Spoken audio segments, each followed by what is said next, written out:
All right. Welcome. Hello. This is Friday, the 7th of December, 2012. And all our thoughts and prayers and support go out to the survivors of Pearl Harbor, December 7th, 1941. 71 or 70, something like that, 71 years ago. That's a long time. So, we're on your side, people. Today, Open Forum Friday, so if you're in the chat room, go ahead, drop in a subject, we'll discuss it. If you want to get a hold of me, you can at Liberty and Freedom Network at USA.com. Liberty and Freedom Network at USA.com. When I come back from the break in about a minute and a half, or no, actually, I'm going to break in a minute and a half. So when I come back from that,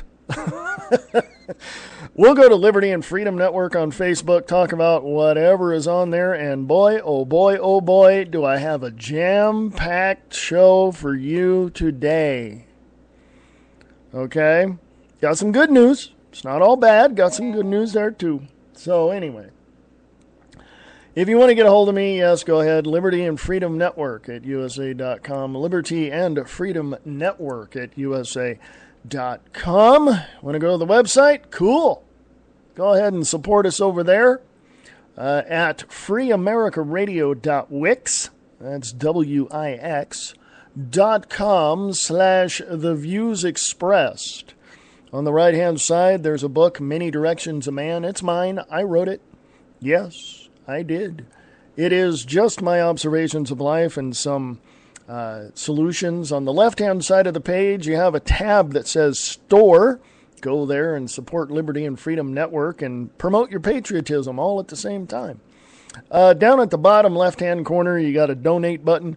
Donate as much as you like. All that does is keeps the website up and the show going. That's it. Nothing more. So anyway, we're going to take a little break. We'll come back and we'll go to Liberty and Freedom Network. Go subscribe to the page. Go like the page because I like your support. So, in the meantime, this is the views expressed on the Liberty and Freedom Network, broadcasting live on Spreaker.com. Are you an actor looking for a place to promote your work? Do you do voiceover work and want others to hear what you do?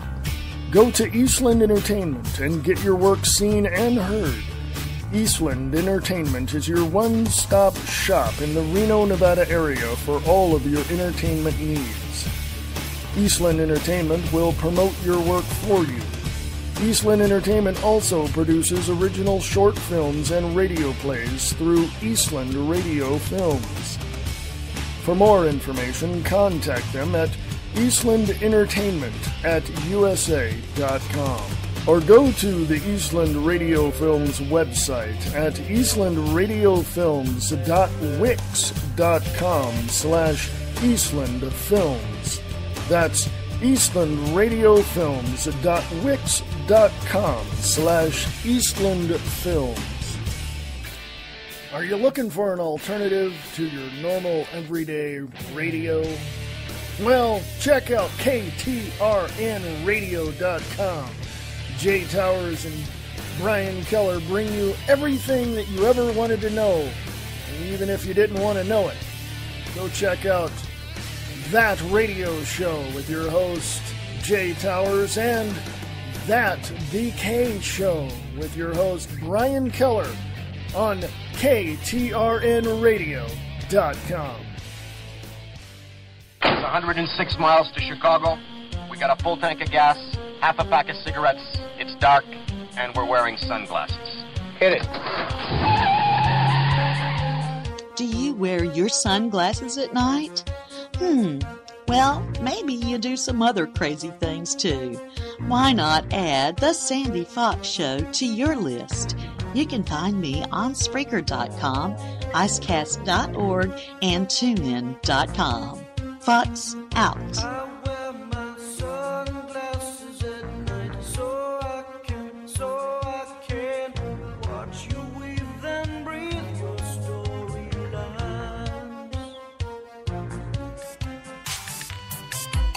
Listen to Angel Clark Monday through Friday, 5 to 7 p.m. Eastern Standard Time on the Radio Freedom News Network. RadioFreedom.us.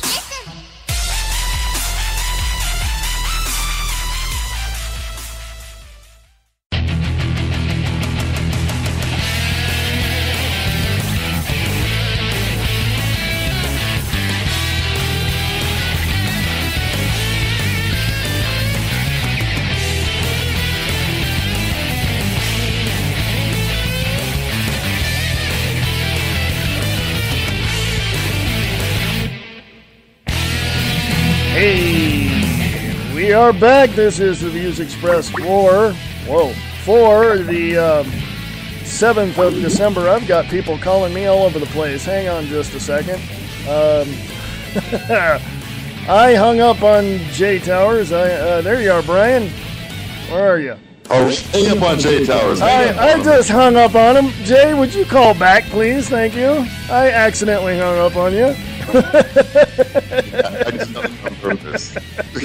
It wasn't really. I swear. There he is. Okay. Hold on. Hang on. Let me get all this taken care of here, shall we? There we go. Okay. I hit the wrong button. Applause. I hit the wrong button. Are you there? I'm here. You're there, and so is Brian. Cool. Yes, I'm here. BK, what is it with you? You following me? Stalking you, Nick. I'm stalking you. Yeah, he's stalking. I knew I had a stalker. I knew it. Okay. Yes, ladies and gentlemen, here they are. Brian Keller and Jay Towers right here on the show from KTRNradio.com. How you guys doing? I'm doing good, but actually I'm going back to my regular name again. Oh, okay. We gave Jay Towers a good mash, death. He flew over the Sea of Japan and was shot down. There are no survivors. Oh, so it was painful. Okay. Yeah. So I'm just back to regular old Nick. Oh, regular old Nick. Oh, crap. Okay.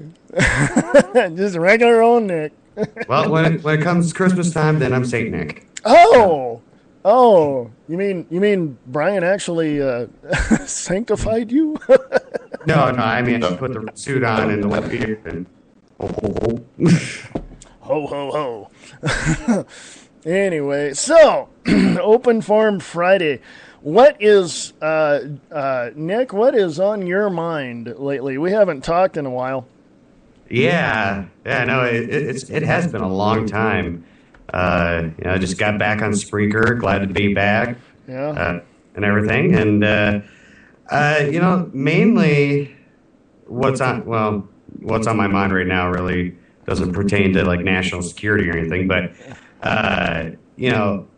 what's on my mind is what's going on in the Middle East right now. Oh, yeah. I have heard reports that Obama is or thinking about sending bombers into Syria under the NATO flag. Yeah, I heard that too. Not good. Yeah, and it's like, okay, I understand. It in a sense, it's like Libya. When we took Muammar Gaddafi out. Right. Because the Syrian people, they are literally getting slaughtered by the thousands. Yeah. By their government. So it's not it's not like this is Iraq. For me there's actually somewhat of a purpose there, but still why does the U.S. have to do this? There's plenty of other countries in Europe and Asia, the Middle East, Africa that can be more than able to help Syria. Why the U.S.? Yeah. It seems to me that we've become the world's police. I don't know why, but we have. Well, and we've been the world's police ever since the start of the Korean War when we tried to get rid of communism. Yeah. Yeah. So, but it's funny you bring that up because my wife had just asked me shortly before calling you, and she had asked why are we always over there? Why do we always have to come to everyone's aid? And well, I actually looked into it, and I know with Ron Paul, he actually suggested withdrawing all the troops and bringing them all back home. I mean, even the ones stationed in Korea and other places, Japan, stuff like that. Yeah. But which sounds like a great idea, but what people don't realize is if we pull out all of our troops out of South Korea, there's nothing to stop North Korea from taking over South Korea. That's true. Japan won't do nothing. I mean, all they're planning on doing is shooting down a rocket if North Korea fires it. Yeah. I don't know. The leader of North Korea, the son, is just he's a useless, what I like to call a fat bastard because he's, Kim Jong-un, he has no military experience whatsoever, but he's, metaphorically speaking, has his finger on the button. So, yeah, if we pulled our troops out of South Korea, we're done. They're done, Right, and South Korea is actually a major exporter for us, and they import stuff from us. We have a good trade relationship with them and Japan. Yeah. So to lose them, that would devastate the economy, and also big shift of power in the China Sea. Yeah. Considering we have ships now in the China Sea and 17 cruisers and all sorts of things over there near Syria. So I'm like, well, World War III is on the brink. I hope it stops, but I don't know. I'm at the point now where it's like, I don't want to pull out what hair I have left because the common sense thing is stop. Just stop. We don't need to be over there. Let them fight out their own problems. Let them negotiate on their own. We don't need to be there. But if it's going to directly affect us, I believe that we need someone there. But if it's not affecting us at all and we're good over here, hey, leave it alone. Let them deal with it. Right, exactly. Yeah. Exactly. So, Brian, what's on your mind? And I apologize for missing your 100th episode. Congratulations. Oh, what is that about, Wayne? Come on. You're my buddy. It's no problem. But no, first off, I'll say, yes, Wayne, I agree. You need each and every hair that you have left. Yeah. So you don't want to get pink.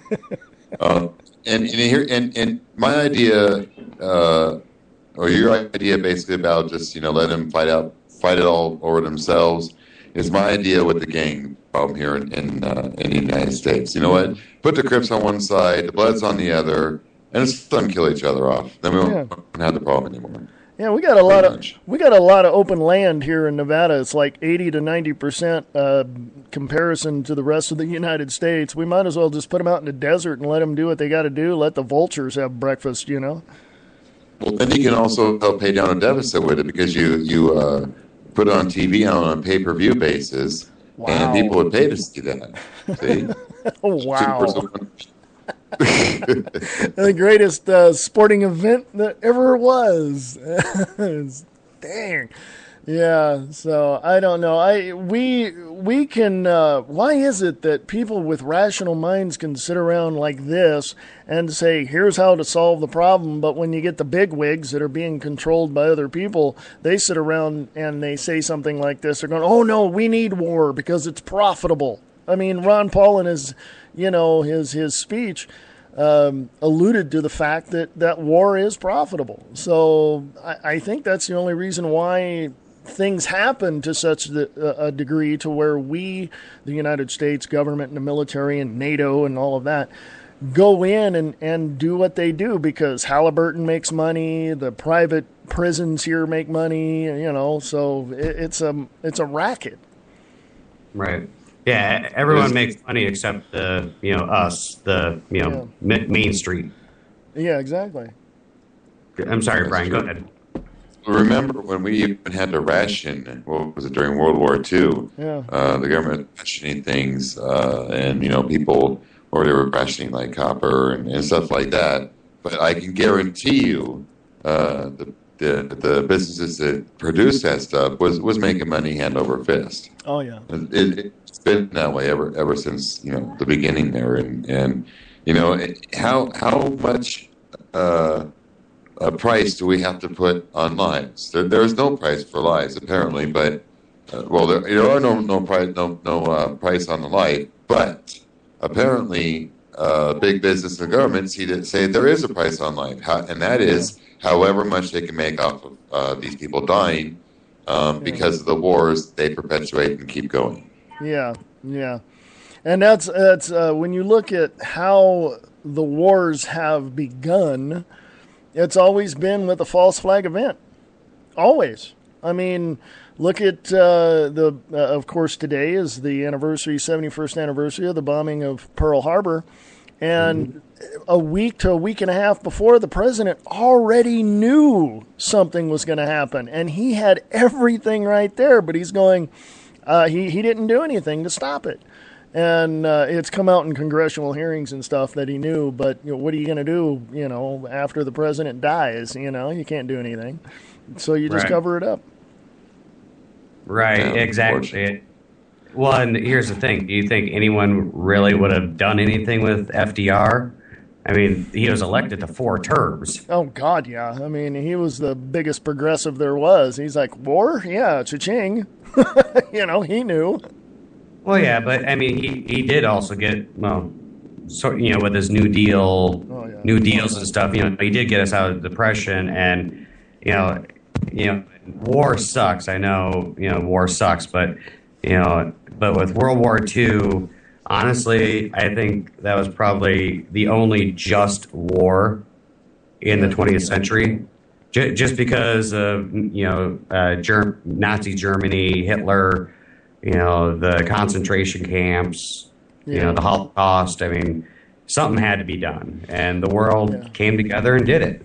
Yeah. I mean, people think, well, it was just the Nazis over there in the camps. It was all... No. There were like a bunch of things going on. We had the bombing of Pearl Harbor. We had, prior to that, we were in Europe. We were in that campaign over there. We've been over there since 1920 or 23 or something like that. And then, we were in wars all over that area. And finally it came to our shores in Pearl Harbor in 1941. And we're going, okay, we're going to stop this. And we sort of kind of did, I think, until 1951. Now, Wayne, all that being said, have you or anyone in your immediate family been in the military at all? Yeah, my dad and his uncle back in World War One. What branches, man? My dad was in the Army Air Corps, which is now the United States Air Force. He was in 47 to 50. Awesome. And my grandfather actually was in the Navy 26 years, and he was during World War II. He was on a couple different islands, stitching up his friends while bullets were flying over his head. So yeah, I mentioned this the other day. It's no wonder he came back from the war an alcoholic, but he put in his. Yeah. My cousin was in the Navy back in the 60s. He went to Vietnam. He said he came, again, like you said, and there's nothing new about that. It's like people come back and they're all strung out on whatever drugs they took then, and they come back alcoholics and stuff. And my cousin did for a long time until he straightened himself out. And, he said it was hell. It was just complete, utter hell. He just couldn't stand it. Now, can either you or Nick really kind of explain to me the real reason? Because I know it's the case, but I just don't know why. The real reason that Vietnam was such an unpopular war, why when soldiers and sailors all came home, they weren't given that hero's welcome, and they were basically treated like shit. So, can we get a definite reason as to why it was so unpopular, as well as the military was so unpopular coming home? I can only tell you what history. I wasn't even alive during it, so yeah. I mean, all I know is that a lot of people didn't agree going to Vietnam. That and the length of the war. Essentially, it was like Iraq, except more Americans died. And when the troops came back home, they didn't. No fanfare, no ticker tape parade, just an empty airport terminal, and as they walk down the hallways, people move away from them, or like they got some kind of disease or something. Yeah. And it wasn't their fault. It wasn't even the military personnel's fault. I mean, they were just doing a job. And I mean, can you imagine that kind of stuff happening today? I mean, whoever did that to a military personnel today would be ostracized. I would hope anyway. Yeah. I was what was I? 6 years old when I saw Walter Cronkite come on TV go, "We need to send 10,000 more troops to Vietnam." I turned to my mother and went, "Why?" She goes, "I have no clue." And it was to me it was unpopular because of the fact that I think there was a lot of rumors flying around. There was a lot of things going on, and there were two parts of the culture of that time yelling to the government, "Stop doing what you're doing." And there was the academia, which was all the students in school and all the teachers protesting against the war. And then, of course, you had the hippies, and you had all those, the anti-war crowd, and so you had that. So I think everything, revolved around the subculture. You had, Woodstock in 1969. I remember that. And I'm old enough to remember that. I wasn't there, but I remember it. But just looking at that whole situation. I mean, first in '57, France went in there to try to, calm the waters, let's say. And then they called on us going, "Oh, we can't handle it, so we're going to, call on Americans." And we went over there going, "Well, let's see, what can we do? You're going to change this." They said no. We pointed a gun, and the rest is history.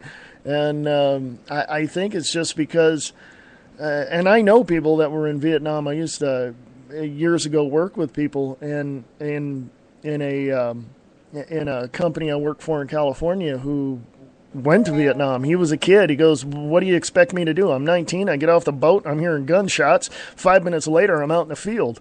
And it's like you start shooting, and it's like the mindset that these people had. Even the people here who were, protesting and we don't want the baby killers here, and then when they get back, they're spit on, they're yelled at, they're cussed at, whatever.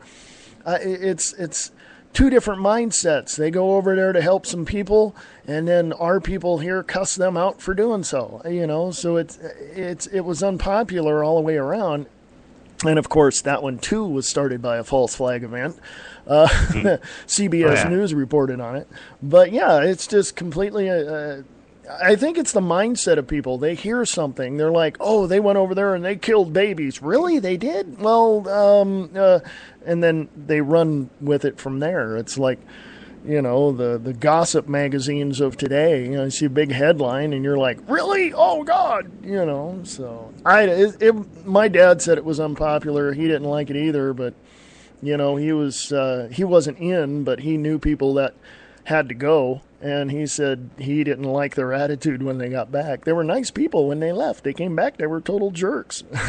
So yeah, he didn't like it either. So.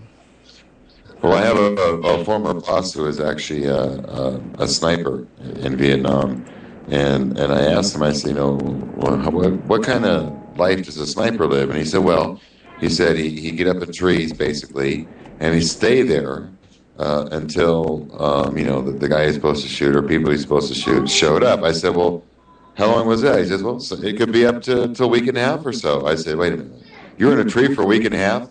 He said, "Yeah." "Well, how did you eat?"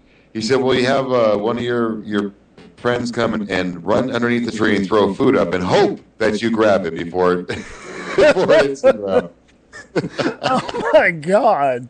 Yeah, when I was in I was in the Air Force, and when I was in Chanute Air Force Base in Illinois, I was talking to a sergeant, and he said, and this was back in '82, and so he wasn't a spring chicken then either, but he was young when he went to Vietnam, and he said, he was like 20 or 19 or 20 when he went, and he said he got home from his tour, and he was a sniper. That's what he did, and he got home and he got on his motorcycle. He's driving around. He's doing this. He's living with his mom, just kind of relaxing, trying to get all that terror out of his head, And then a black car pulls up, and he said a couple people got out, one with a briefcase, and opened a briefcase, and there's tons of money there. And the guys go, "We want you to do a job for us." He goes, "No, thank you." And the next day he went down. He was in the Army at the time. He went down to the Air Force recruiter office and just joined.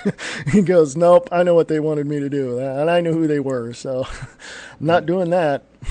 So. Hold on a minute. I would have asked how much money first. At least I would have asked. Those recruiters lie to you. Oh my god. Yeah. But actually, my grandpa was in the Navy as well, and believe it or not, he actually was at Pearl Harbor during the bombing. Ooh. Yeah. So, and I talked to him a little bit about before he died, and he just said it was crazy. Yeah. Bombs were flying everywhere. Japs were strafing, people on the ground, Jeez.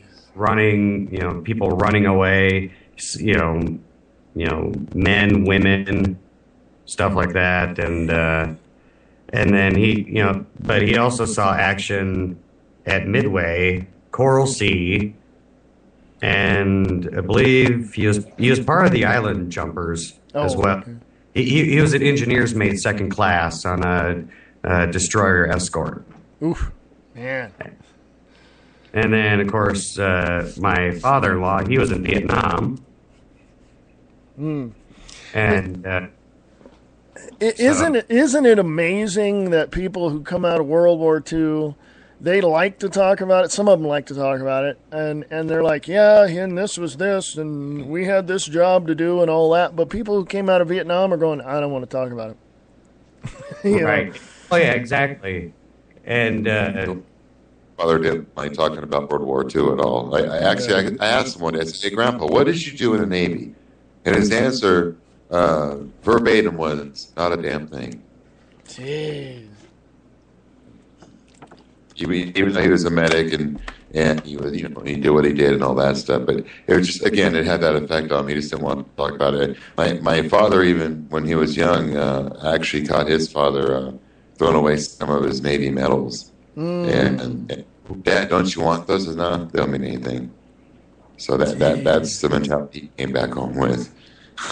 oh Yeah. My father-in-law, he was in Vietnam, and he was a what do they call him, a Huey helicopter chief. He was a side gunner. Oh yeah. He had the 50 cal, but he didn't talk much. I mean, he talked about Vietnam, but he didn't talk about a lot of it until my wife started having eye problems. Then we found out that he was, in fact, infected with Agent Orange. That's not good. And he actually had told me that the military had told him, if you get exposed to it, your children could also be affected by it as well. Man. Yeah. So, and I guess there is a test. There is a test to see if you're infected with Agent Orange, but you got to go to like a VA hospital or something like, specialized testing, and if you can even get that far, because it's Agent Orange. It's I don't know if they've completely declassified it yet.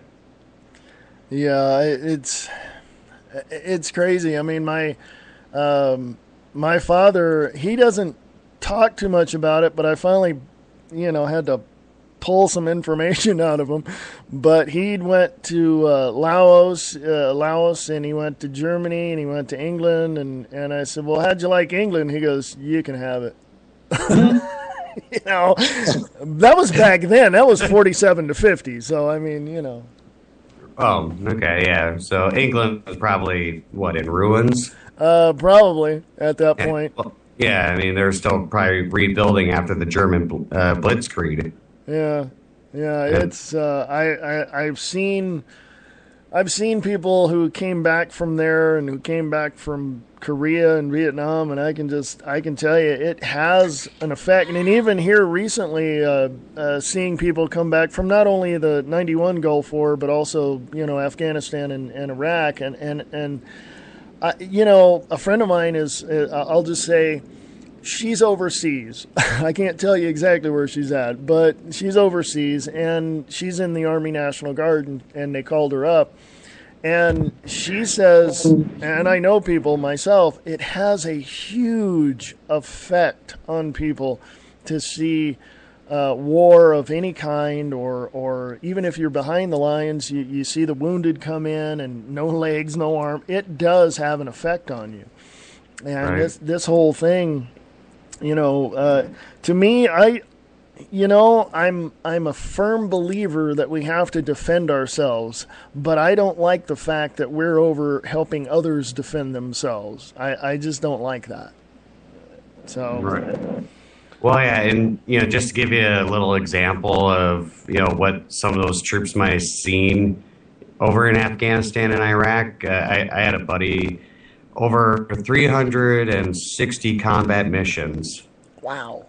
He was in the first assault and second assault of Fallujah, and he was telling me a story one night that he was leading a convoy in Iraq. I think it was near Baghdad or something, and it was nighttime, and all of a sudden, as he's driving, he sees this little girl in the middle of the road. Wow. And she's not moving.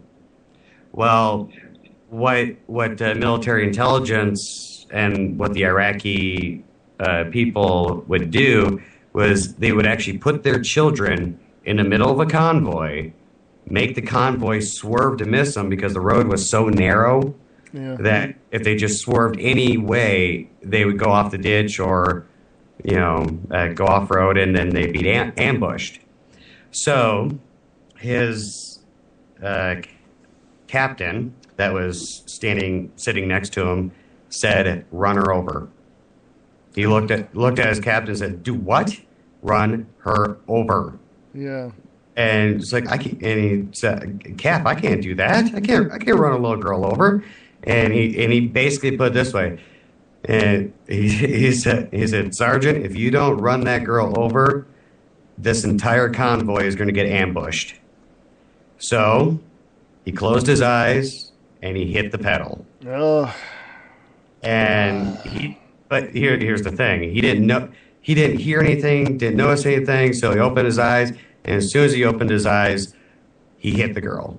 He actually saw her face, hit the girl. She went under the Humvee, and all the other convoy trucks ran over her too. Jeez. And she was only 8. Yeah. That's... And he was in tears, just in tears, telling me this. Jesus. And that's something he's got to live with for the rest of his life.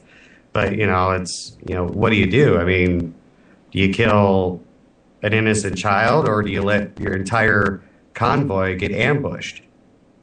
Yeah. Yeah, it's kind of like the needs of the many outweigh the needs of the few here. Yeah. Kind of, you kill 1,000 to save 10,000.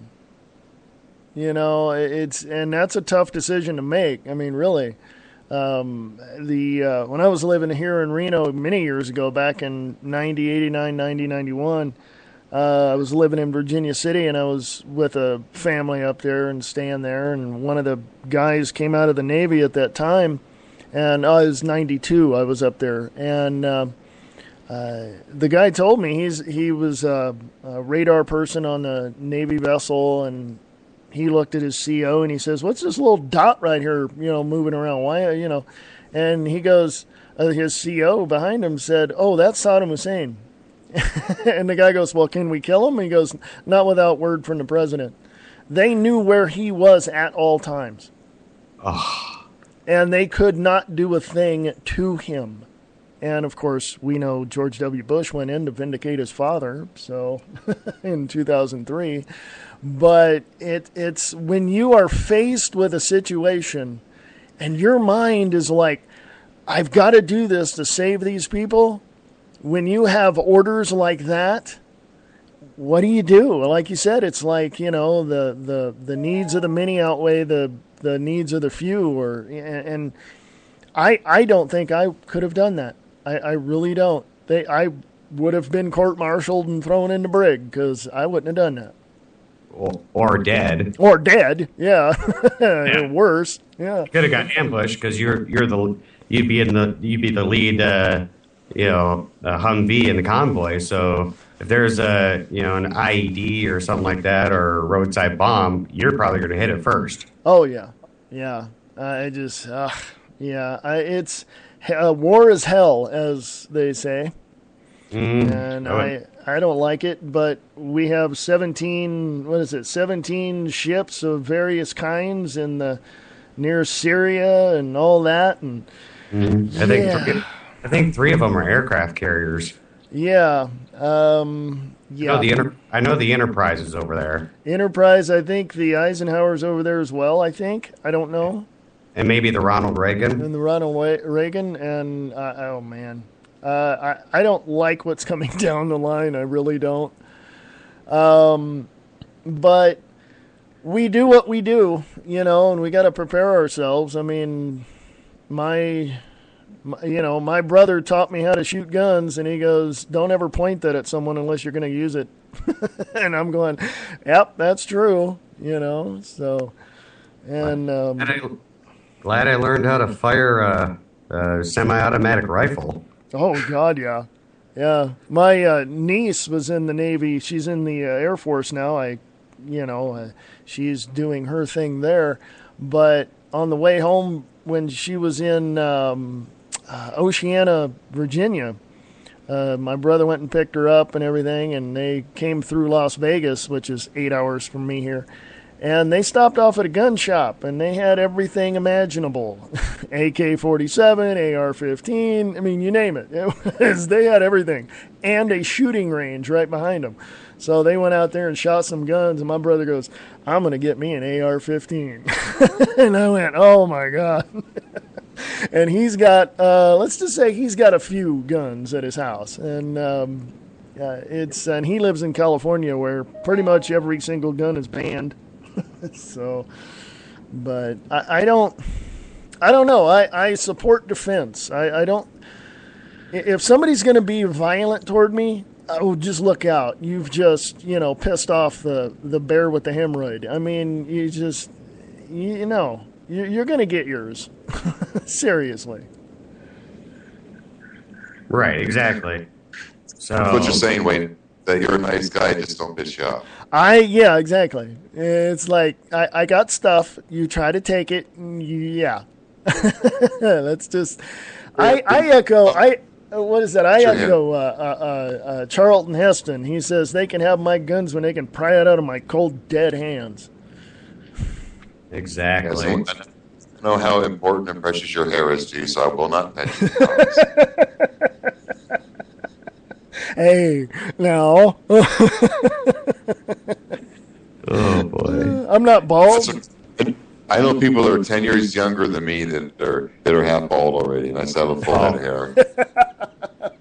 Dude, I had friends in high school that went bald at 21. God. It's funny because all through high school and middle school, they're twins, by the way. And they always had very thick black hair. And then as soon as they started hitting their teens and in 21, completely bald.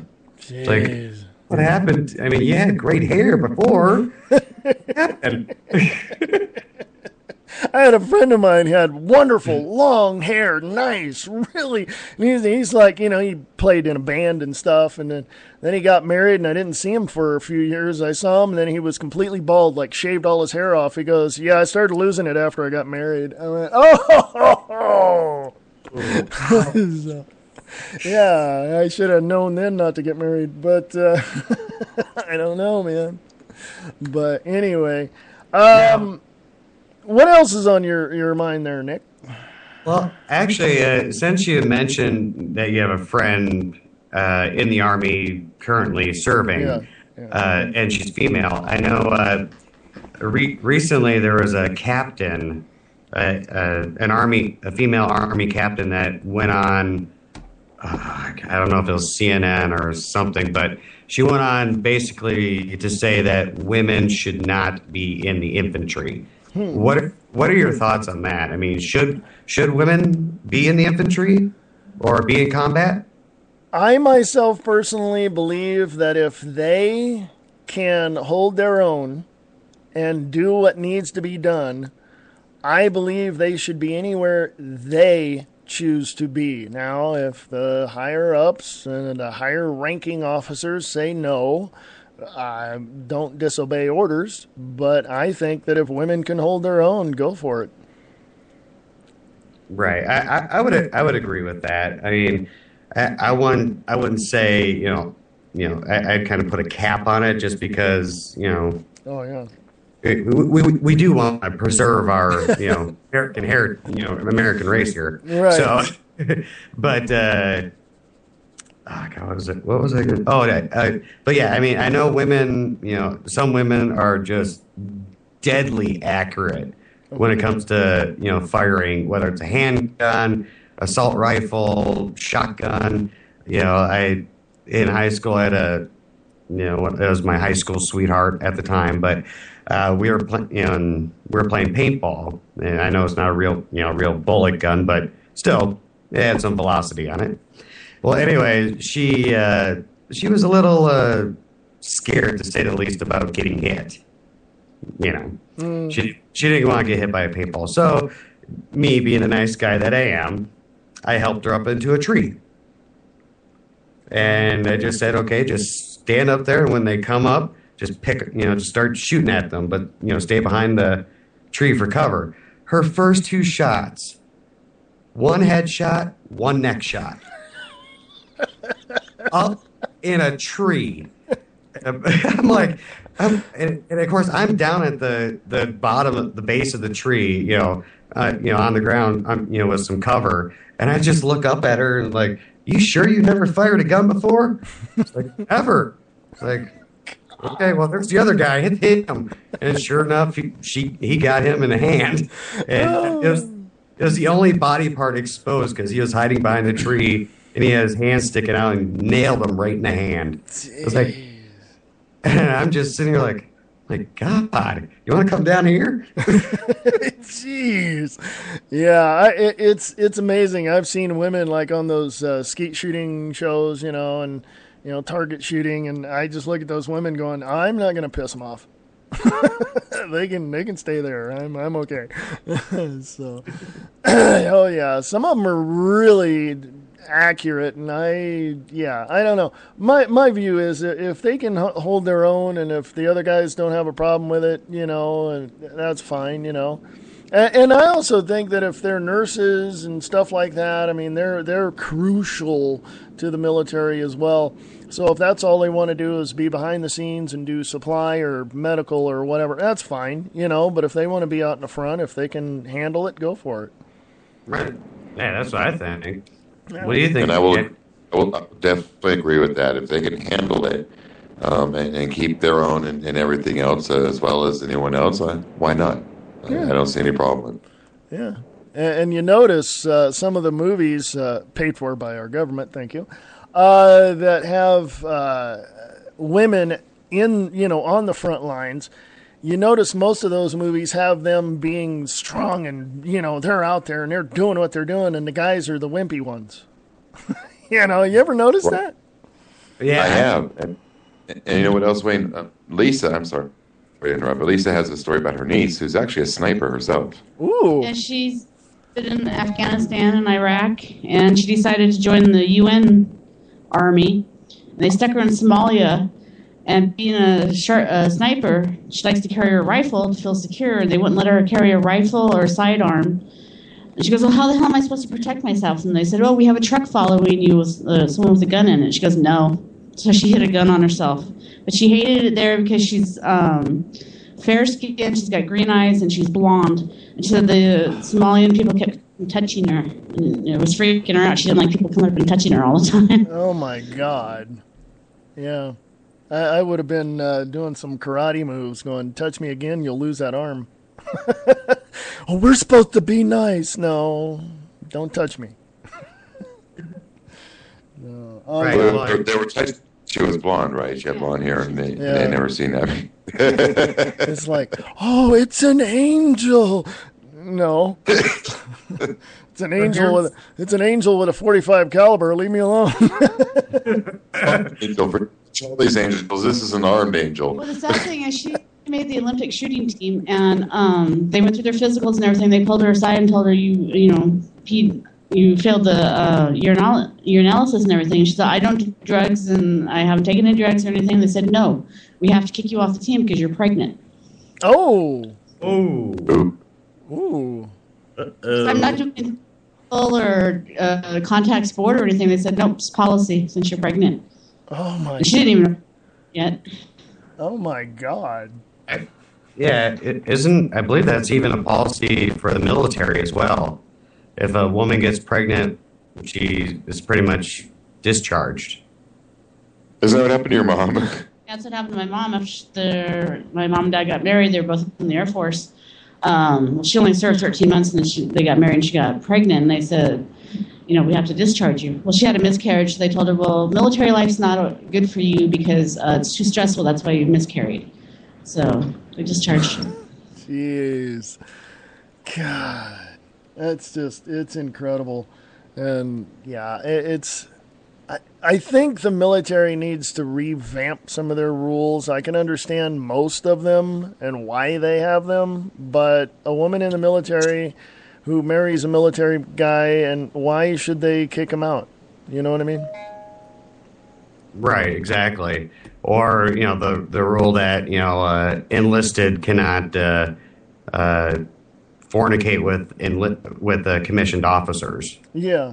It's like, what, because they have a college degree and I don't, I can't date them? Yeah. Have you seen MASH and Hawkeye Pierce and the Lieutenant? Hello? but those are all commissioned officers. Yeah.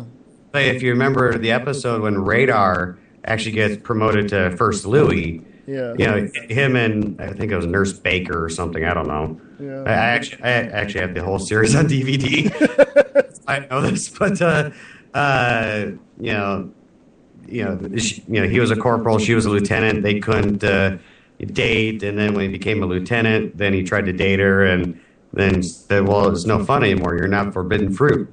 Oh, jeez. Then he went back down to corporal, and then they dated.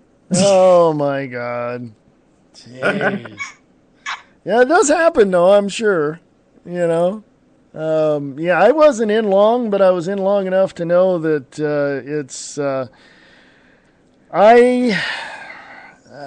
once you get past all the BS, it's like a regular job you go to. You're just wearing a uniform, unless you're out in the, boonies and shooting up people, then that's totally different. But yeah, it's my dad told me, I said, because I saw his discharge papers, and he was only in 3 years, but he was already sergeant. And I'm like, how, Dad, it takes like 5 or 6 years to get to sergeant. And he goes, yeah, I know. The captain I was working with, he promoted me in field to a sergeant. I'm like, oh, okay.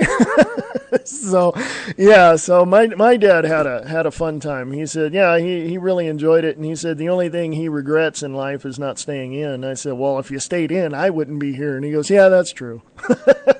So that's what my dad said too. Yeah. Yeah, I regret not staying in, not straightening out and staying in, but I've I have certain abilities that they're fully aware of, and they could have come and got me anytime. I'll just leave it at that. But I know people in ordnance who do all that, and it's. I do have to say that our military in the U.S. is people are gonna probably disagree with this, but we are the strongest military in the world, not because of the equipment, because of the dedication of the people that are there. And that is something that really matters, I believe. Yeah, definitely American troops have, the dedication and stuff like that. But, you look at,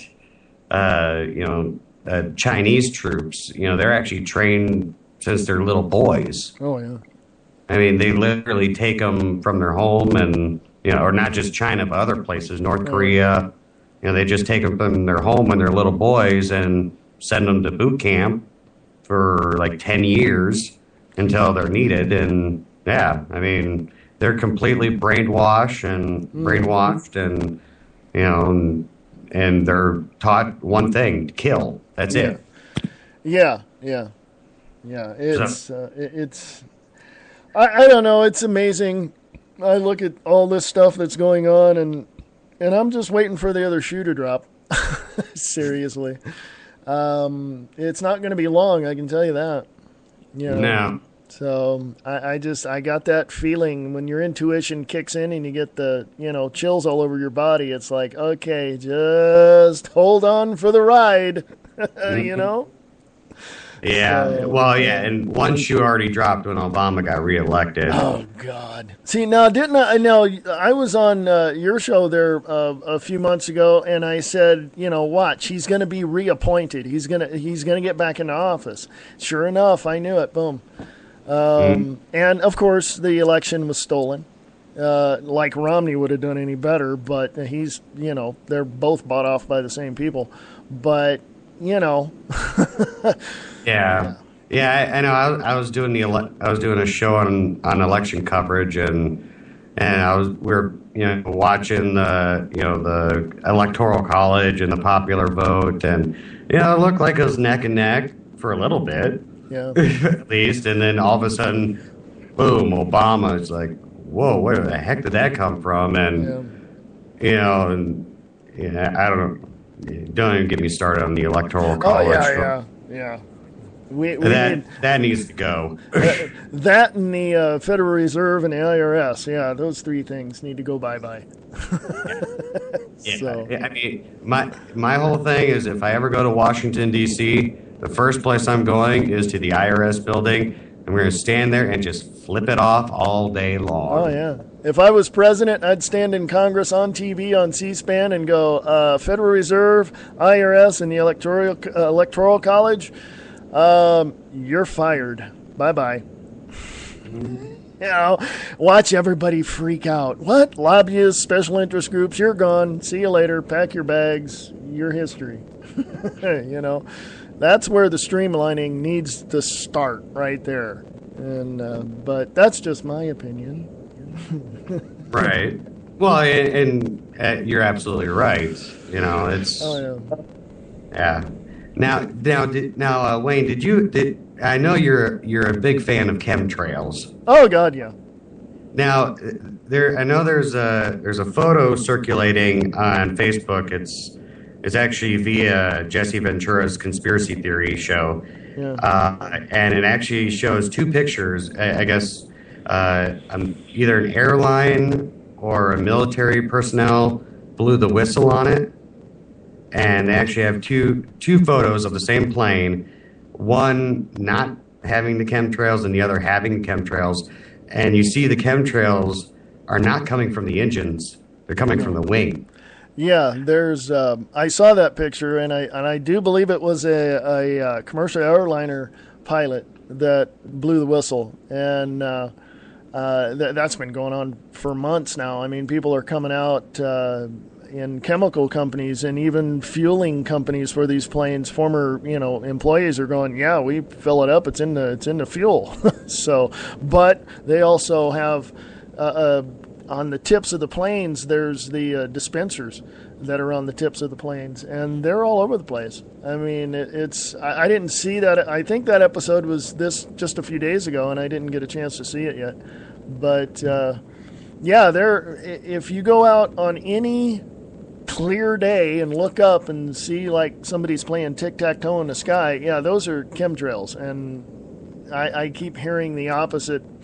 The negative people, those are contrails. No, they're not. Contrails last anywhere between 25 to 35 seconds after they leave the plane and they're coming out of the engines. These things are coming off the wings, and they're like, no. Yeah, and you see these chemtrails for what, hours? Oh, hours, and they spread out. Yeah. Mm-hmm. Yeah.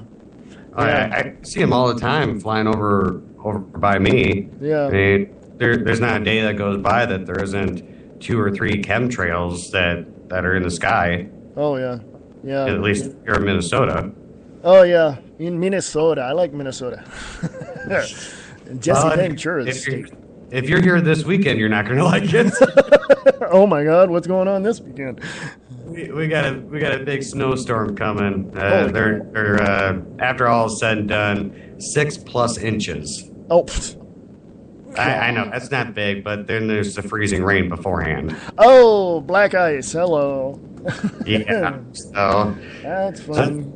There's already winter storm warnings and winter storm advisories out for the entire weekend now, and I'm just like, yeah. Well, yeah. At least we'll have a white Christmas. Yeah, at least you can stay in and have some hot chocolate or brandy or something. I don't know. Enjoy Christmas, yay! But hey, it's the top of the hour. I got a 3-minute break coming up, so I'm going to play that, and we shall return. So hang out. If you guys got to go, that's fine. If you want to hang out, that's fine too. Hey, so. Anyway, here's the break. This is the views expressed on Friday, the 7th of December, 2012. I shall return right after this. Late Night in the Midlands is an alternative media that covers the truth, theory, and fact that the lamestream media won't talk about. We cover everything from the known and the unknown, the normal and the paranormal, the government lies and the government ties, and even their thrive. We tell what's coming, what's going, whether it be politics or archaeologists. We have an amazing fan base, and our shows are all archived to be heard millions of times more. So tell your friends, your family, and anybody you care about LateNightInTheMidlands.com. Become a member and be informed.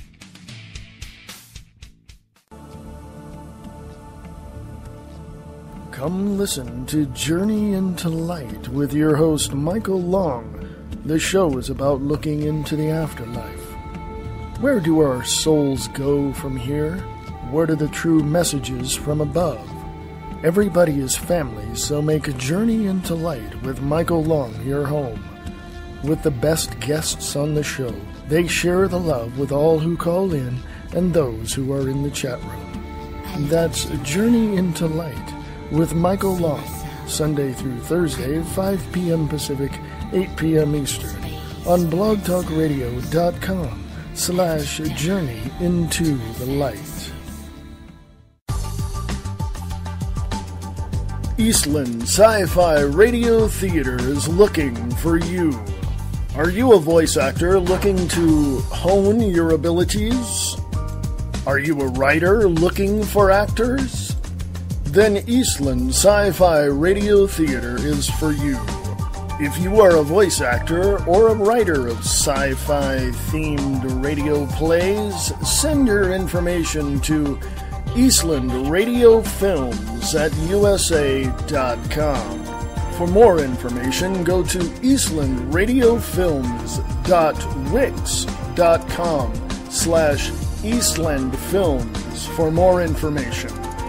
If you are a voice actor, send your audition clips to Eastland Radio Films at USA.com.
Express for the 7th of December 2012. How y'all doing tonight? We have, if you want to get a hold of us, you can go to Liberty and Freedom Network on Facebook, subscribe to the page, like the page, follow us along there. You want to email us, it's at libertyandfreedomnetwork@usa.com. Liberty and Freedom Network at USA.com. And on the show with me today, we have none other than Nick Larson and Brian Keller from KTRN. Hey, how's it going? And yeah, Brian's around there somewhere. He's hanging out. he's in the ether somewhere. I don't know. Oh, man. I hear a lot of wind. Is that one of you guys? That might be Brian. Oh, okay. That might be his board. Oh, I see. Yeah, little AC going on there. That's okay. Not a problem. Yeah, little line noise. Yeah. Yeah, that's all right. But yes, there's lots of stuff. I want to get your take on something I saw earlier there, Nick. There was, I got to look here, on Liberty and Freedom Network on Facebook. Says here from alternet.org, 8 ways police can spy on you without a warrant.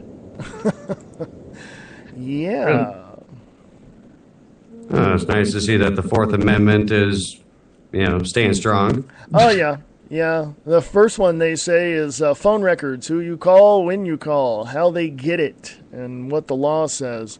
So it says here, listening to your phone calls without a judge's warrant is illegal if you're a U.S. citizen, but police don't need a warrant, which requires showing probable cause of a crime to get just the numbers you called and when you called them, and as well as incoming calls from phone carriers. Instead, police can get courts to sign off on a subpoena, which only requires that the data thereafter is relevant to the investigation, a lesser standard of evidence.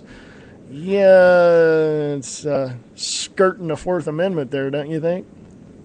Yeah, just a little bit. Just a tad. I mean, that sounds like something right out of the Patriot Act.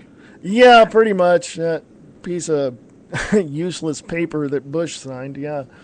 Now, it says here what the law says. Police can get phone records without a warrant thanks to Smith in Maryland, a Supreme Court ruling in 1979 which found that the Constitution's Fourth Amendment protection against unreasonable searches and seizures doesn't apply to a list of phone numbers.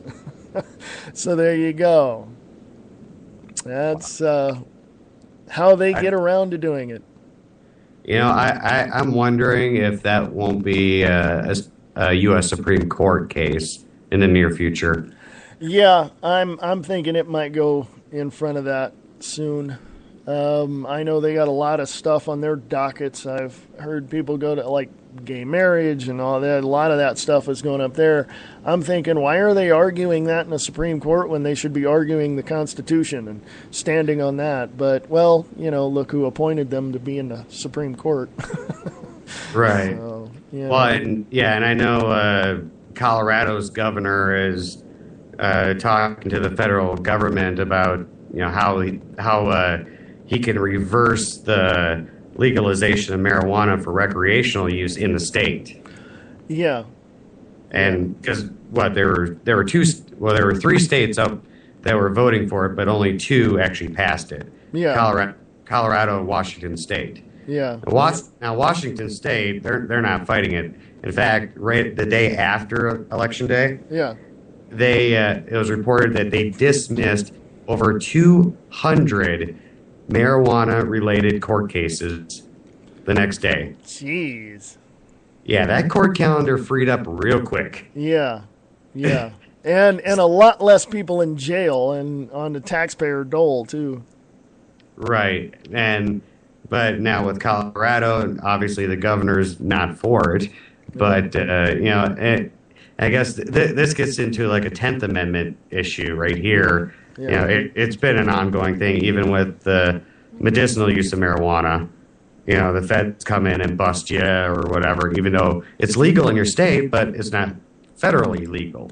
Yeah, and some sheriffs have literally within recent months of all that brouhaha of states' legalization of marijuana, sheriffs had literally told the marshals from the federal government that if you come into my county, we will arrest you. We do have the power to do that. And so the feds back off, and they're just like, what can we do? The sheriff is the key law enforcement person in the county. And the feds are trying to they're going the backdoor route. I really believe they're just going to say, well, okay, here's what we'll do. And I think they're going to the feds are going to get their way one way or another, unfortunately. But yeah, probably. At least the sheriff or whatever stood up. Oh yeah, to the feds and stood up for the Constitution, which I don't know if you've noticed this lately or not, Wayne, but there's a lot of news stories of police actually doing the right thing. Yeah, I mean, ones that are upholding the Constitution and being generous and giving a homeless man boots when he was barefoot. Yeah. Freezing weather, and it's like more and more stories like, whoa, when did all of a sudden did the police become good? Yeah. They used to be corrupt. What happened? Well, they still are for the most part, but there are some out there that you get like that person with the shoes. I guess apparently he said in an interview, the homeless guy said in an interview that having shoes is dangerous. He had to sell them.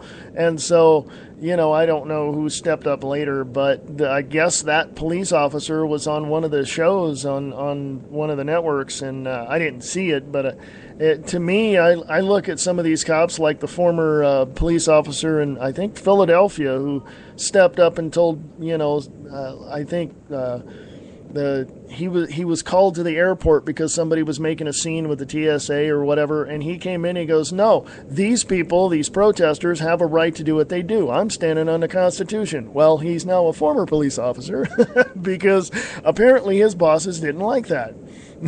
So I think he retired. He was like a few days, shy of retirement or something, and he just went, yeah, I'm taking an early retirement, So, but yeah, a lot of them are because they know. They see what's coming down the line. They know this, Yeah, but, I think, the American people are starting to, they're starting to open their eyes a little bit more. I mean, there's still some people out there that call all of this just one, conspiracy theory, and we're just a bunch of nutcases and conspiracy theorists and stuff like that. Oh, yeah. It's like, no. If you want to go do the research yourself, it's there. Yeah, exactly. I don't know why people don't. I got two more here. There's like 10 of them, so I got 2 and 3. Location data, your cell phone. Basically, the phone is the tracker. Cell phone providers or cell phone carriers provide authorities with the phone location and may charge a fee for doing so. Call towers track where your phone is at any moment, so can the GPS features in some smartphones, including Verizon and AT&T, responded to at least 1.3 million law enforcement requests for cell phone locations, text messages, and other data in 2011. Internet service providers can also provide location data that tracks users via their computer's IP address. So there's number 2.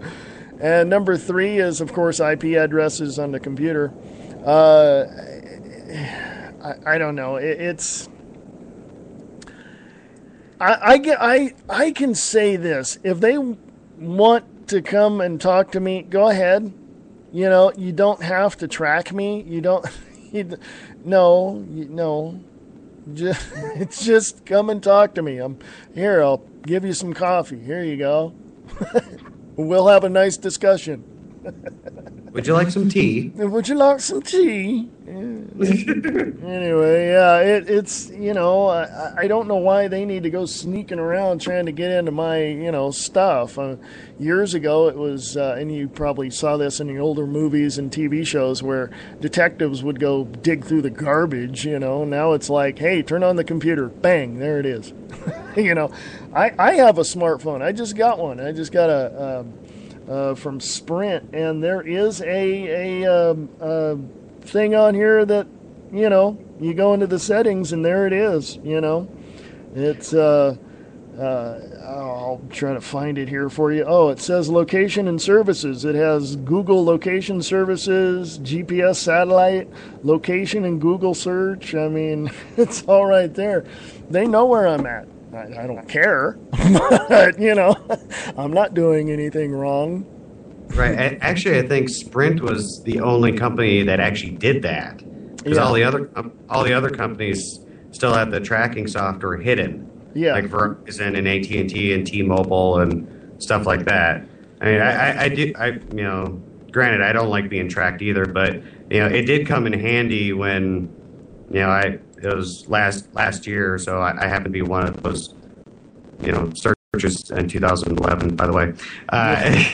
Yeah. And, well, I was on the freeway or the interstate, however you want to call it, and it was a snowstorm, and the car was in a ditch, so it was nice, and pulled over to try to help them. Little did I know that it was for Somalian women, and only one of them knew English, and it wasn't that good. So, anyways, I had to call the state troopers, report the accident, and the dispatcher asked me, "Where am I?" And I'm looking around, and I'm between mile markers and between towns, and I'm like, well, I'm about this many miles north of this town, and the dispatcher just said, okay, hang on, I'm gonna get your GPS location, and within 2 seconds, she knew exactly where I was. Oh my God! And she just said, okay, yep, we found you. We'll send an officer that way as soon as they can. Yeah. Okay. Jeez. And the article here goes through and says 4, 5, and 6. 4 and 5 is emails and email drafts. Number 6 is text messages. And one that I didn't think about was cloud data. Documents, photos, and other stuff stored online. I never thought about that. They can track you through that. That was scary. They probably can get access to it, too. Yeah.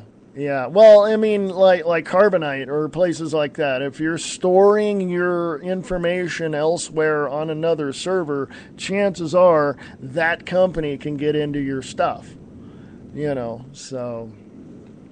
But, and of course, social media. That's the last one, is number 8. It's no matter what you do. Like the other day, I think it was Wednesday, I saw an article where a guy was arrested. The feds came and picked this guy up because he posted on a social network, as they say in the article, something derogatory about President Obama, and they picked him up, like within hours of posting it. And I'm like, well, I'm talking about all this stuff, and and they haven't come knocked at my door yet. I don't expect them to, because, I'm not making any threats against the president. I really, somebody said, well, I think I saw it on Facebook, or somebody mentioned it somewhere that I heard, that if you make threats against anybody in the government, they'll come get you. And I'm like, well, I don't want any of them being hurt. Okay? I just want them being arrested and thrown in jail for the criminal activity that they are, commencing with. They're globalist stooges. They need to all go to jail, including Bernanke, and don't get me rolling on that guy. Holy crap. Now, did you read there's a new article out there that apparently a law has been passed now that states that employers cannot ask for your social media username and password in a job interview. Yeah, that's true. I remember last year they were somebody in Washington, D.C. or something like that, or some lobbyist wanted companies to be able to be able to get into your social networking and find out and all that. And I guess there was a big blow up on it, and they had to back off of it. But yeah, it's now, apparently it's now official. Jobs cannot, wherever you work and wherever you're going to work, they cannot ask you about your social networking stuff or ask for passwords or usernames, which is good, I think. I don't want them knowing anything other than what I tell them. Exactly. Well, and before, there was no law to say you could or could not do it. Right. So, employers would actually ask you, and this happened in Minnesota as well as throughout the U.S. Yeah. Where, people would apply for a job and, pretty much they got the job until it got time to, okay, we need your Facebook username and password. If you refuse, they just say, well, sorry, but position's been filled. Yeah. And you don't get hired. No. And in this economy, you're kind of like, well, okay, I need a job, but do I sacrifice, my privacy for a job? Yeah. That's like what I was listening to Alex Jones this morning, and he was saying that, or he mentioned the fact that why should you give up your liberty and go to a FEMA camp just to have a piece of bread or something, to eat. So, and it falls in the same line. If my future or present employer wants my information to get on my Facebook page to find out what I'm saying, number one, that's invasion of privacy to me. But if I don't give it to him and he's going to fire me, no, that to me is a lawsuit waiting to happen because, I'm not going to give him the information. And I hope, I'm glad somebody said, okay, enough, Right, exactly. Yeah. So, it sounds like BK's back. Yeah, I heard him blip on my Skype here. He's back. That's all I am anymore. It's the blip on Skype. Blip on Skype. Well, for like the last 10 minutes, you were just line noise, so. Yeah. Yeah. I was down store, so I wasn't even here. Oh, okay. You must have left your mic on or hot or something because I heard wind. I'm like, is he outside? Yeah, I've got well, let's just say an inexpensive mixing board, and it does that. But, it's better than not having one, Wayne. Yeah, it's true. Yeah, I've got, virtual audio cables. Yeah, I know. Yeah. I don't know. I need to pick one up. Something good, something decent. So Nick, we direct Wayne where to go for a decent board. Well, where I went was Musician's Friends. Oh, yeah. Musician Friend. Yeah. Or something like that. And, they have, soundboards, like $70, $80. They're like 4 channels. Oh, yeah. Two mics and 2 auxiliaries and stuff like that. They either connect USB or FireWire to your computer and stuff like that. So, yeah, if you just need a small board, it doesn't cost much. Works for me. Me, on the other hand, I got like an 8-channel board, so. Yeah. Apparently, I was thinking I was going to have a lot of people on my, in the studio on the show, so. Yeah. Well, you still can. Yeah, it could happen. Yeah. So anyway, one more article for the night, or 2 more. We got enough time. Big Pharma. Criminality no longer a conspiracy theory. There's bribery, fraud, price fixing. Yeah, now a matter of public record. Yes, Mike Adams over at naturalnews.com talked about that. We know about Big Pharma, don't we? They're all over the news, And surprisingly, what's not on the news is a certain doctor, because Big Pharma has been trying. He claims he has a cure for cancer. Yeah, that it's a cure, and Big Pharma has been trying, bringing charges up against him in court. And I just saw an article today that yet again, Big Pharma loses and all the charges were dismissed. I saw that too. And I'm just like, wait a minute. We have a cure for cancer and we're just sitting on it.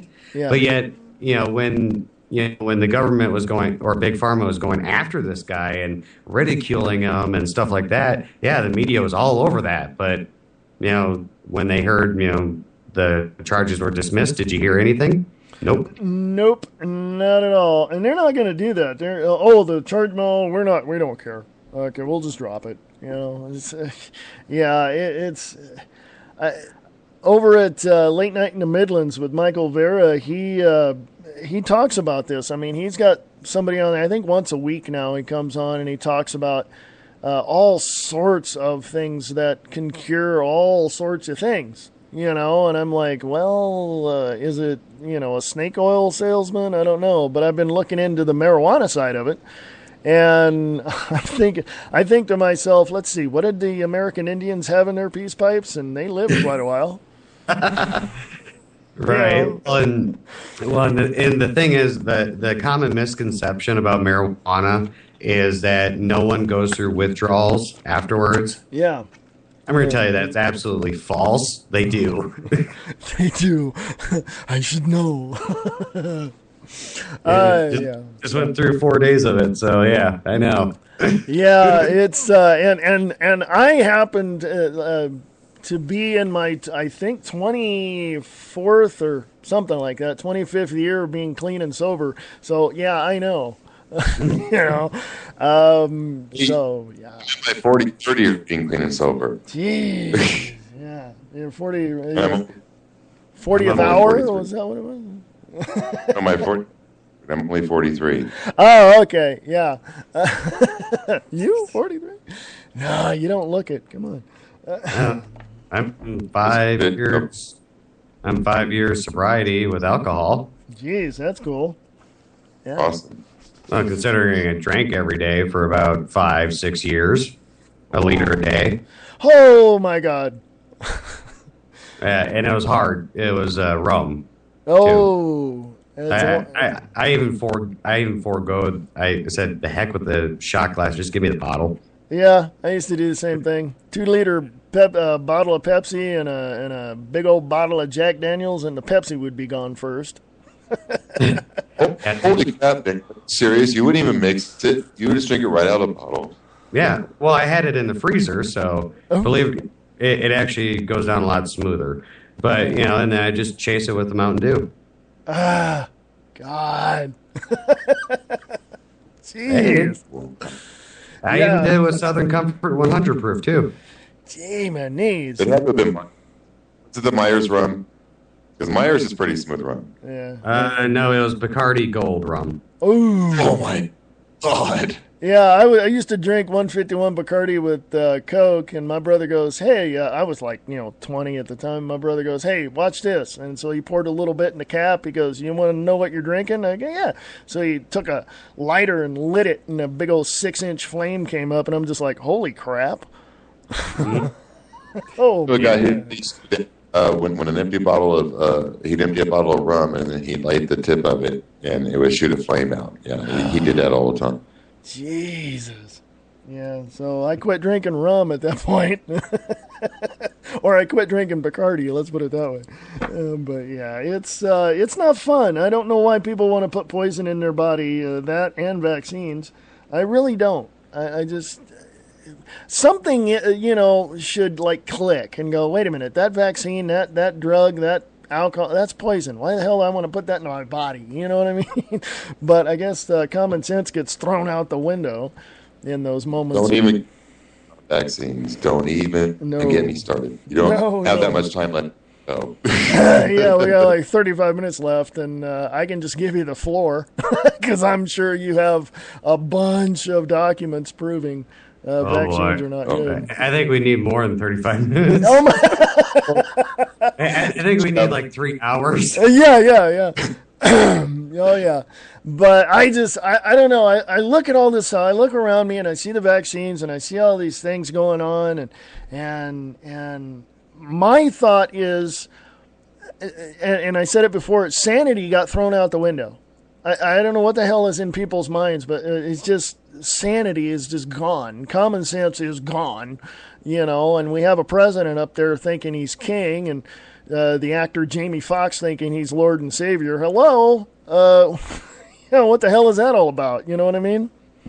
Yeah, honestly, I think the American people, they're just sick and tired of government. They're tired of living in this recession. And yes, we're in a recession. I don't care what the government says we are. And they just want change. And I think at this moment, they don't care who it comes from, whether it comes from Obama or conservatives or independents or John Q down the street. They want change. They want a better life. And we're 10 years, 11 years now. Yeah. It's recession, and I mean, come on. Yeah. Whatever happened? All states seceding from the Union. Whatever happened to that? I mean, we were hot on that one. Now we don't even hear about it. Yeah, that lasted a whole 2 weeks, was it? Well, yeah, like 32 states had petitioned to secede. Yeah. And some analysis that analysts that I've heard and read some articles that said there's absolutely positively no way that you can sign a petition to where the government's going to say, yeah, okay, go on your own. No. Historians have even said the only way that any states are going to secede from the rest of the union, basically not secede in terms of, getting a separate state in the country here, but seceding away from the policies of Washington, D.C., I heard one person say that it's going to take a revolution. It's going to take everybody standing up and saying, we've had enough, and fighting back and defending the Constitution and the Bill of Rights. And that's the only way it's ever going to happen. About another, like a modern-day Civil War. Yeah, pretty much. I was saying earlier. Yeah, and I personally don't want to see it, but if it happens, I'm ready. I'll just put it that way.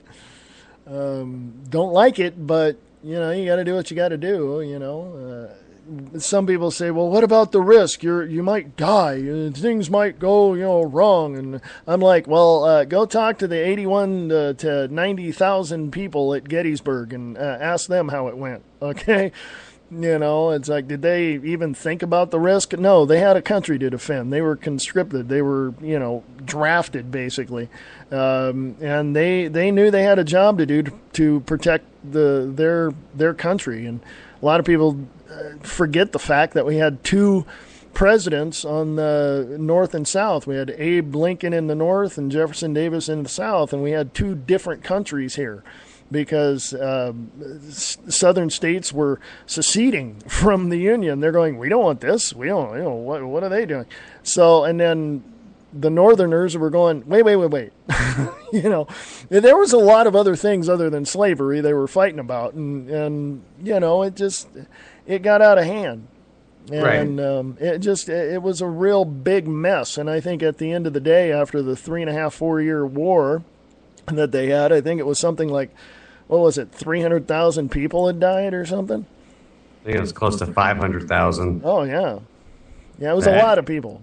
Yeah, it was, I'll Google it because I know it was the most Americans that died ever in a war. So, what is it? No, they said the number of men that died in the U.S. Civil War is equaled or more than all the casualties of all the wars that America has fought. I've heard that too. And also, here's another thing to think about. There weren't the country wasn't as populated back then as it is today. Either. Exactly. That's we need to consider. And I don't know if you guys have seen it. I just saw Ken Burns' Civil War, the documentary he did, the 10-part or whatever it was. And he said there were, at that time, statistics show that there was like 2.5 or 2 million people in the whole United States. Now we have like 315 million. So, yeah, let's do the math. Another Civil War, about a third of us are going to be wiped out, I'm sure. There were 2 million people in the United States back then. 500,000 died in the Civil War. That means, a quarter of the population died in a war. Okay. I mean, imagine a quarter of our population dying. Yeah. That'd be devastating. So I got the figures here. For the Union, the total dead and wounded, 775,638 men. For the South, total deaths, 312,000. Jeez. The Union was 437,412. God. Those are just deaths. Yeah. So they don't have the wounded count here for the Confederate, but yeah, I mean that's a lot of people. That's the population of Minneapolis right now. Yeah. We have in Reno proper, right here, just in this area, not in the unincorporated areas. We have, I think it's over 300,000 people in Reno, Nevada. So, I mean, I had, from my cousin told me, he lives in Michigan. He said, yeah, you had 3 members of the family in the Union Army. I'm like, holy crap. So I got connections to that thing, I'll tell you. But it's just insane. I mean, people want change, of course. I mean, they're going to get it. If they don't get it from Washington, D.C., I'm sure we're going to make them give it to us one way or another. Oh, by the way, I'm sure you know, over here in the Spreaker chat, I got JJ at TRS here. And so that's one of my co-hosts, yeah. Hey, JJ. Yeah, he's here. He says, F Obama. Okay. He's not a big Obama fan. He's a conservative. Oh, okay. Yeah, I was going to say, yeah, keep saying that, and they're going to be knocking on your door. I say that in jest, okay. I just, I'm going to blame you. You know that. JJ's going to I'm knocking on his door. Hey, I'd rather have him knock on my door and ask me questions and kick it down and take me off to a FEMA camp somewhere. Speaking of which, oh yeah, I wanted to ask you, Nick, about this. I got to look this up again. It's on here. Oh, let's move to Switzerland. 1 out of 2 citizens has gun. Lowest crime rate in the world. Let's go there. Oh my God! It was. I talked about it yesterday a little bit too. I'm scrolling down here. Okay, who's here and who's not? I'm here. Okay, there's a problem with this call. Blah blah blah. Oh, Nick's phone. So Nick's Skype, but I'm here. Yeah, Nick's Skype went kaplooey, so I'm sure it's trying to reconnect. But anyway. I'll cruise down here and try to find it. But it did say something. Oh, yeah, here it is. That wasn't it. That was about, here it is. FEMA concentration camps investigation. It's a video. So, and right below it, I've got U.S. Army preparing to invade the United States. That's on Liberty and Freedom Network on Facebook. Just got to scroll down and find it.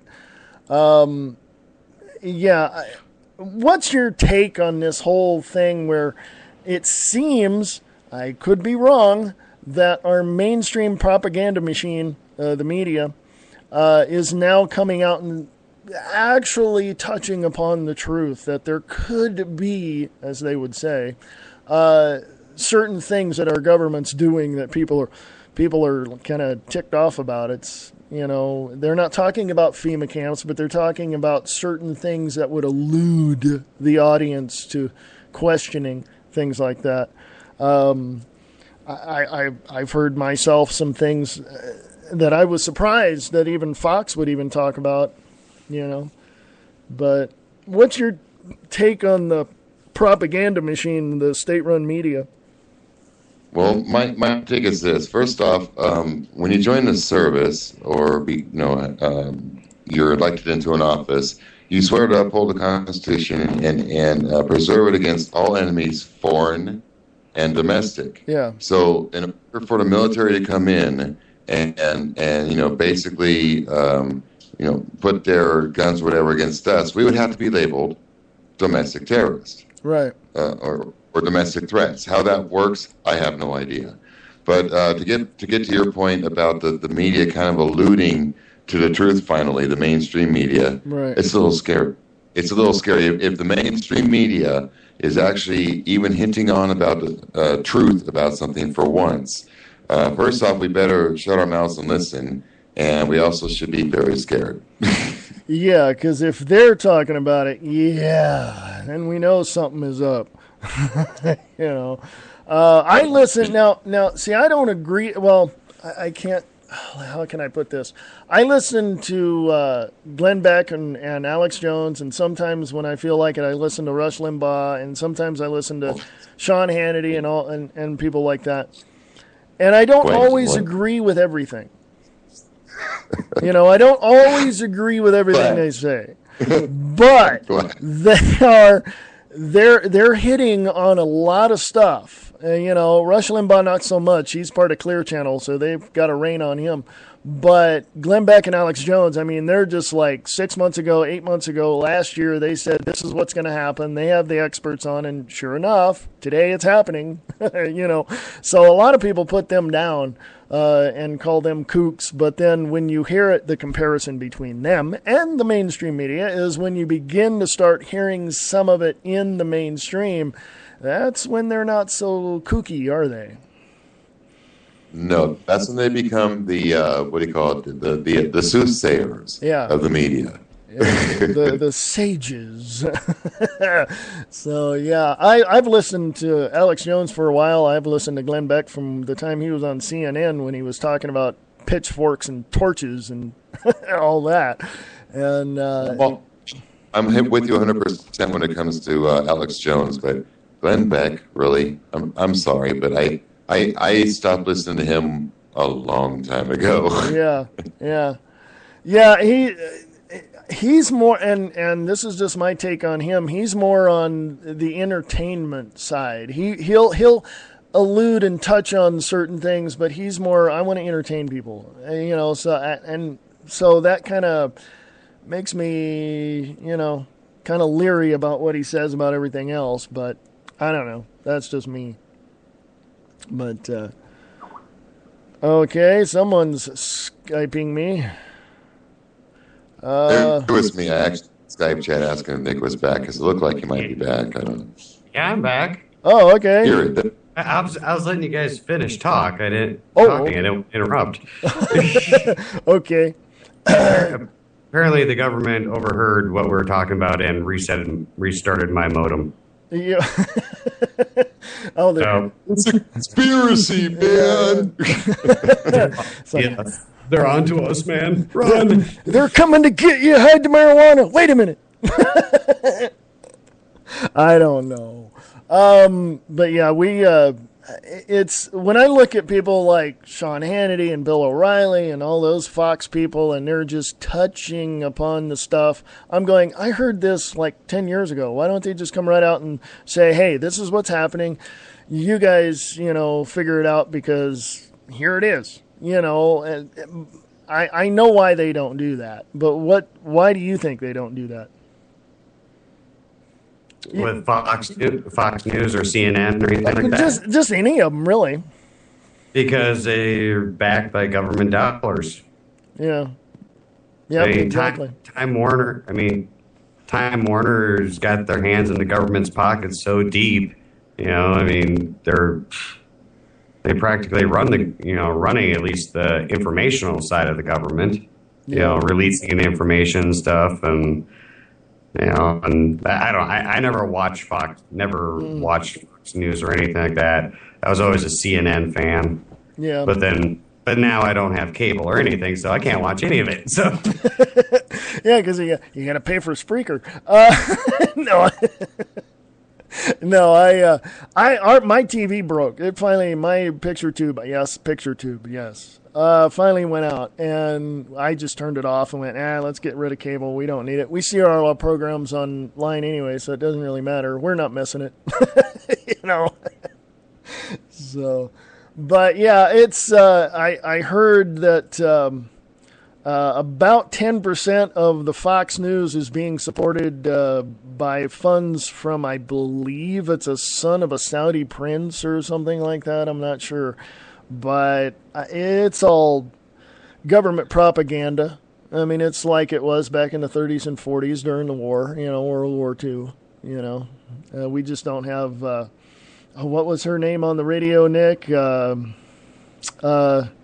Rosie? Rosie the Riveter? No, not Rosie. Who's the one? Oh, you talking about Tokyo? Tokyo Rose. Tokyo Rose. Yeah. Yeah. She went. Yeah, she'd go on air every night, and it was big propaganda. And she'd say, "For all you American GIs, and in Korea or whatever, your women are back home, having affairs and stuff like that." And it's like, seriously, that's the best you got? I know. Yeah.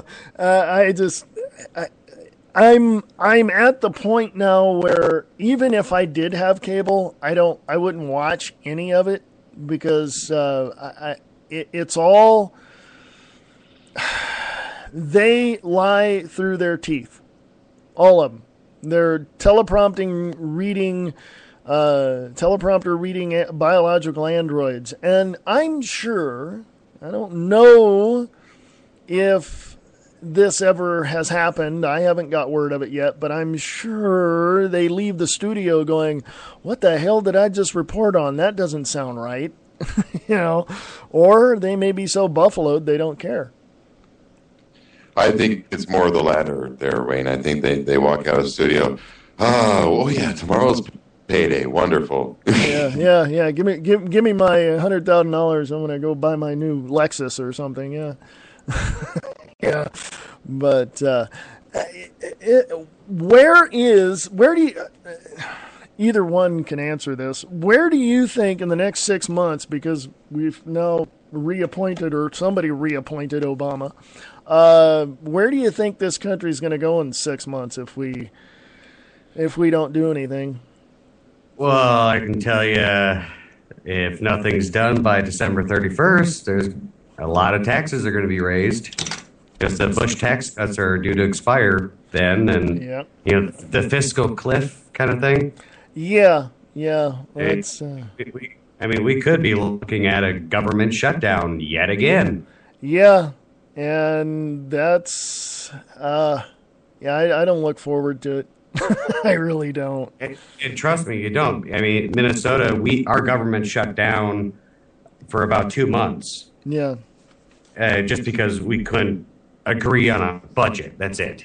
Yeah. And so the government shut down, and they kept some vital services funded, but for the most part, like daycare assistance and some people might call them entitlements or whatever, or services, were cut or severely underfunded, and it sucked. I mean, I couldn't imagine that being on a national scale.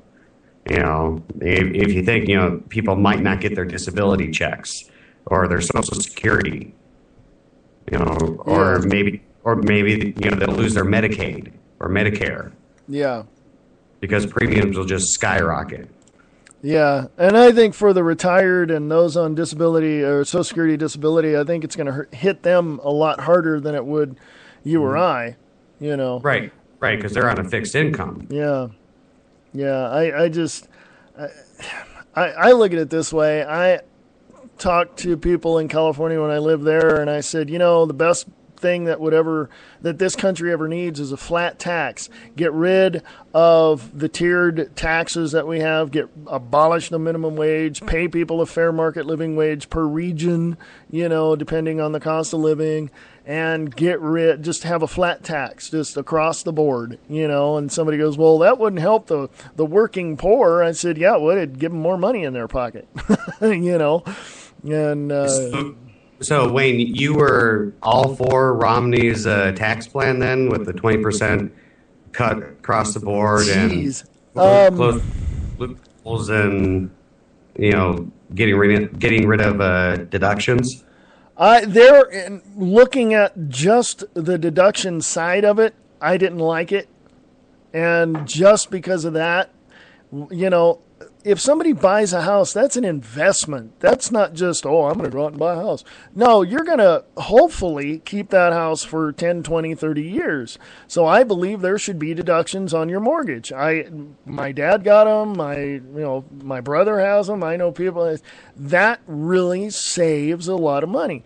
But then other things, I didn't like his plan, and I sure as hell wouldn't have voted for him anyway because he, of course, he's owned by other people.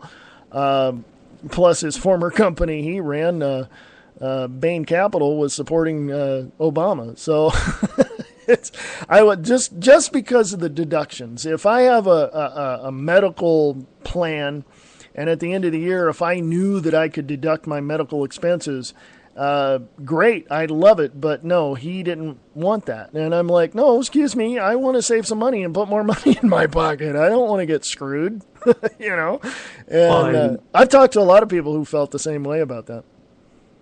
Okay. Well, and I know here in Minnesota, I don't know if this is nationwide or not, but when you pay your taxes and if you have child care costs, daycare or whatever, those are deductions, right? Yeah.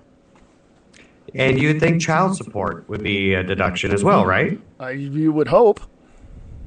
You would be wrong. Oh, my God. About 2 or 3 years ago, they actually stopped making child support a deduction. It's like, well, wait a minute. I'm paying, like, for me or anyone else that has child support, but I'm paying child care. Right. I'm paying for my child. Why can't I put this as a deduction? Right. And because before you used to be able to. Oh yeah. But now, no, you can't even put it down. And it's like what? It baffles me. It's like I don't get it. I mean, yeah. Now, if there was a lot of word. Well, I shouldn't say a lot of word. There's a lot of perspectives on flat tax, fair tax, consumption tax, all that. Just one flat, fair thing that everybody can agree to. I'm always kind of curious through that, and I haven't looked into this portion of it. But I've looked at the fact, like you said, child care deduction, hospital deductions, all of that. On a flat, fair tax, how much of those deductions would you have if there were any deductions? You know what I mean? How much of it would be fair? On let's just say a flat tax of 25% across the board. How much of that would you want to allot to, if you were in government, allot to the deductions of childcare, hospital expenses, school, tuition expenses? Or would there be room for those types of deductions? I don't know. It depends on what deductions they decide to close down if they did that. Yeah. Now I'm not opposed to a tax cut, at least for the middle class, but for the upper class and people making $1 million or more a year, or $500,000 a year. I mean, why can't they pay a little bit more? I mean, they actually pay less in taxes than we do. Yeah.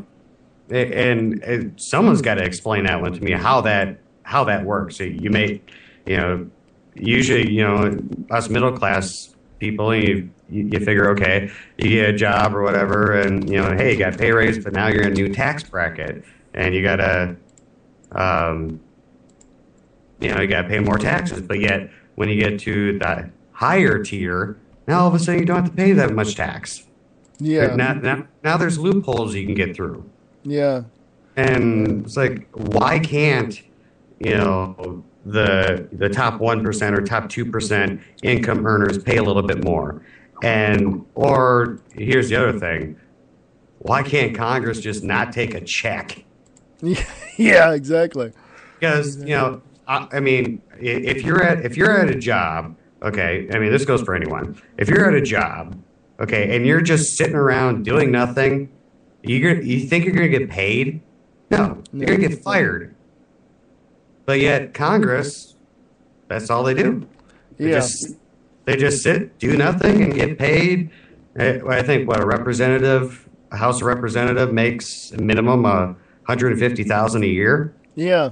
For the rest of his life? For the rest of his life. Diana just read something off to me this morning. A president who leaves office making $400 and something thousand a year, he gets that for the rest of his life. Excuse me, there's talk about deductions and cuts. There you go. When they leave office, that should stop immediately. Right. Just immediately. That would save a hell of a lot of money right there. Right, and even when the president is in office, like Obama, he's getting paid $700,000. Yeah, a year. Now, I know. I don't know. Are you a big Jesse V fan? Jesse Ventura? Oh yeah. So, and I assume you've heard that there's talks of him running in 2016 if there's enough support for him. Right. Okay. Now, just for people that that didn't have him as a governor of Minnesota, I'll let you know he got us out of debt. He balanced the budget. We had a surplus. The citizens of Minnesota actually got a tax rebate check from the state. He legalized the conceal and carry guns. Yeah. And during his whole term as governor, he never once took a paycheck. Oh yeah. And he just said, "Hey, I got enough. I have enough money as is. I don't want it. Give it to the people of the state." Yeah, donate it. Yeah, and that is the kind of leadership this country needs. Yeah. Someone will put the country before themselves. Exactly. It's I don't know anybody, and a lot of my friends and even I say that if I was president, I'd go into Congress and go, "Excuse me, we've got too much money, too much spending. Here's what we're going to do," and just start cutting across the board. And the population wouldn't be happy about it because nobody'd get their Obama phones. But, I look at it this way. This country has to be secure.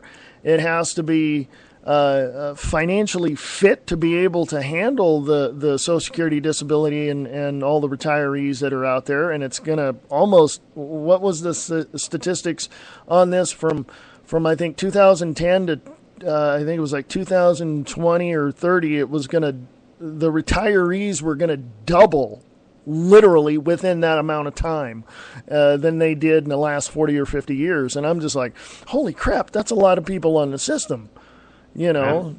The baby boomers are hitting retirement age. Yeah. And getting Social Security. Can I modify one thing you said just a couple seconds ago? Sure. About if you're a president and you say this is what we're going to have to start doing. And you know what I would say? I would add to that and point to everyone in Congress and saying, and we're starting with you. Exactly. You're here to serve the people, not your pockets or the lobbyists or the special interest groups. And what sucks is he said that they get the salary for the rest of their lives. Yeah. Plus they get, their health care is paid for. You realize they only have to serve 2 years to get that. 2 years, and then they're set for life. Jeez.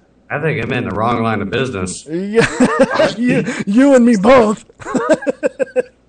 I'd like to announce my candidacy for the House of Representatives in 2014. Yeah, my God. Yeah, I when I was living in Stockton and I had a group of friends and we were talking about all this stuff and everything, and they told me we were drinking coffee at one of the coffee shops there.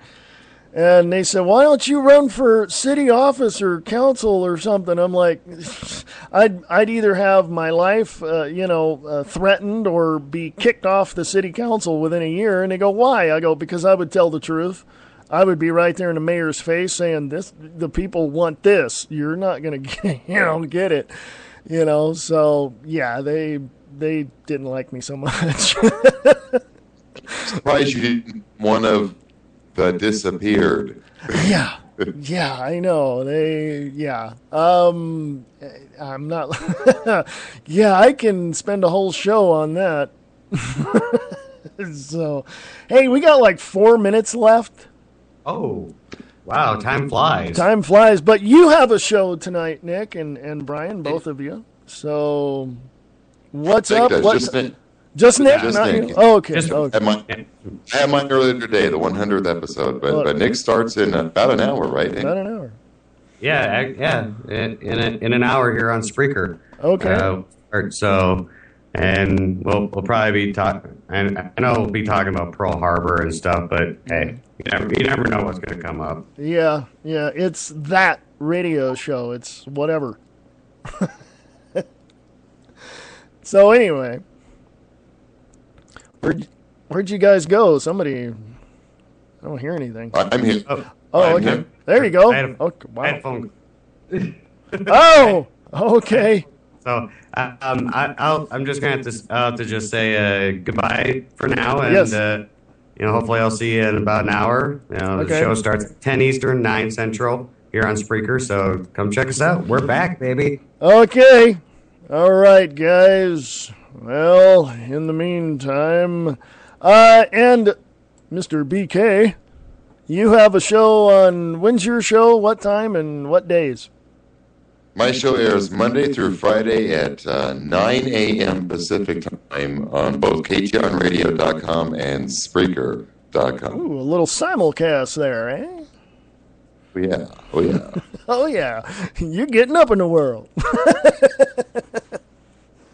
Yeah. Okay. And, of course, this show here, The Views Expressed, Monday through Friday, 4 p.m. Pacific, 7 Eastern. And, well, we're going to take off just a couple of minutes early. So, Brian, Nick, thank you very much. I shall see you guys later. We'll talk. I see you on the camera. Hey, how you doing? Rock out there. Okay. All right. This is The Views Expressed. Want to email us? Email us at libertyandfreedomnetwork@usa.com.